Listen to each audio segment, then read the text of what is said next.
Today on the Ask BP podcast, we're going to be talking about how do you buy a duplex located next door. Stay tuned. You're listening to another BiggerPockets Ask BP podcast, where you'll hear short, direct answers to your biggest real estate questions. Submit your question today on Facebook, Twitter, or the BiggerPockets forums by using hashtag AskBP. And don't forget to pick up your copy of the Ultimate Beginner's Guide to Real Estate Investing and other great content when you sign up for your free account at BiggerPockets.com. With that, let's get to the show.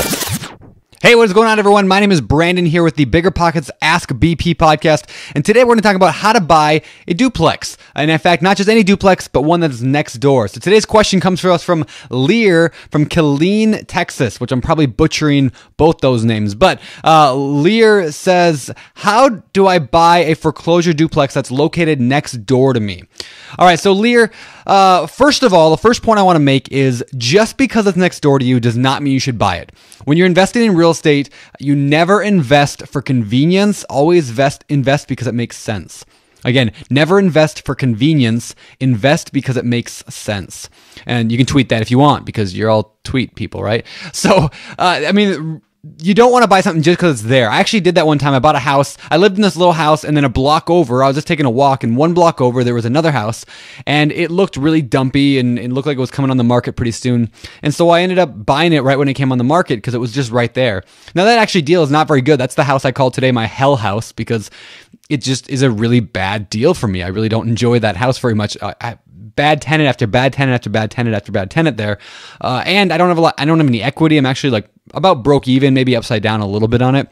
Just I bought it because it was convenient, because it was there, not because it was a good deal. So that's the first thing I will say is don't buy something just because it's next door. In fact, the odds of the house next door being a good enough deal that you should actually buy are pretty slim, to be honest. I mean, like I like to think of it, one in every 100 deals are maybe worth buying of properties that come up on the market. One of maybe 100, maybe one out of every 500. I don't know. I mean, really, there's not a lot of good ones out there. So the chance that the one next door is going to be good is slim.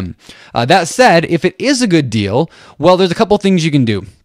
First of all, if the home is already through the foreclosure process, meaning the bank's already taken it back, they've already got people going into it, working on it, there's probably nothing you can do until it comes up on the market officially, until it gets listed on the MLS. So that's typically the practice that banks do today, is when they have a house, they foreclose on it, then they go in and they'll, sometimes it can happen right away, sometimes it'll be a couple years, but they'll get the house, usually, do a few things to it. They don't fix it up usually, but they just do a couple things to it, like put new locks on it and put some stickers all over the windows that say don't enter and stuff like that, just getting it ready for sale. And then they will list it with a real estate agent, an REO expert in the area who lists properties for banks. And so at that point is when you can jump in and buy it. So the nice thing is, because it's next door, you will know probably before a lot of people that it's getting ready. I mean, when you see them over there doing work and cutting the lawn, there's a good chance it's coming up soon.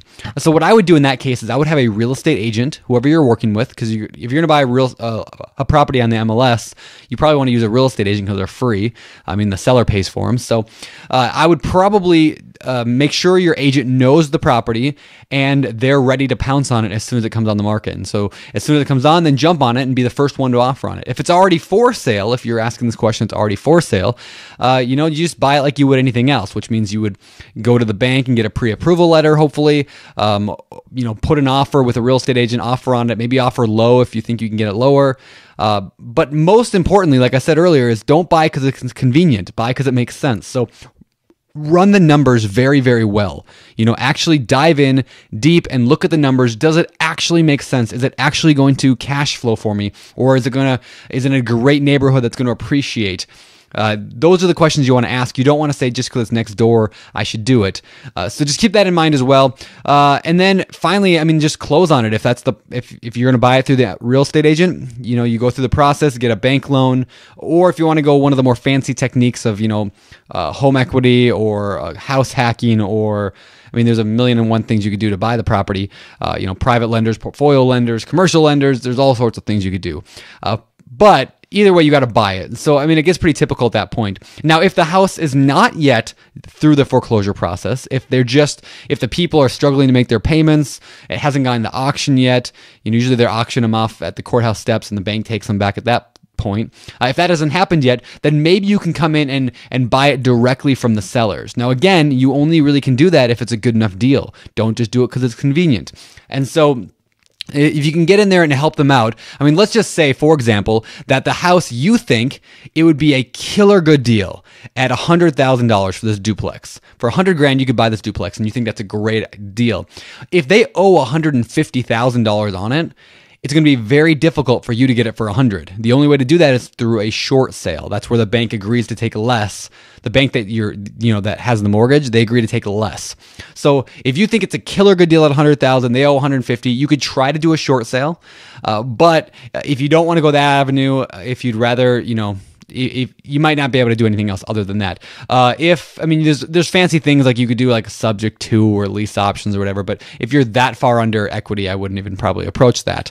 And then of course, if you think it's a killer deal at 100 and they only owe 90 on it, well, then you just sign a contract with the sellers and buy the property right from them. You still need to get a loan, or you need to have cash, or whatever you're going to do to buy the property, but you just buy it directly from them before it goes to auction, before the bank actually takes it back.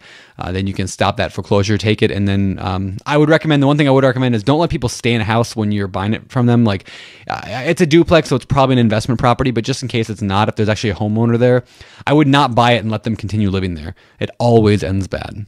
So with that, that's pretty much all I got for you guys today. Let's end with today's success quote, which is Albert Einstein. Good old Al. He says, "Strive not to be a success, but rather to be of value." I like that quote a lot. Strive not to be a success, but rather to be of value. And so I go, ask yourself that today. Are you providing value to the world? Because if you are providing value, if you seek everything you do to provide value and to be a valuable person, you'll find success because of that. But you're not pursuing the success, you're pursuing the value. I think that's a very good perspective to look at life. So with that, let's get out of here. Just remember, in pursuit of your dreams, do not just learn, but take action. For the Ask BP podcast, this is Brandon Turner signing off. You've just heard another episode of the BiggerPockets Ask BP podcast. Submit your question today on Facebook, Twitter, or the BiggerPockets forum by using hashtag AskBP. And for more incredible real estate investing tools and education, including a free download of our book, The Ultimate Beginner's Guide to Real Estate Investing, head over to BiggerPockets.com and sign up for your free account today. We'll see you on the next show.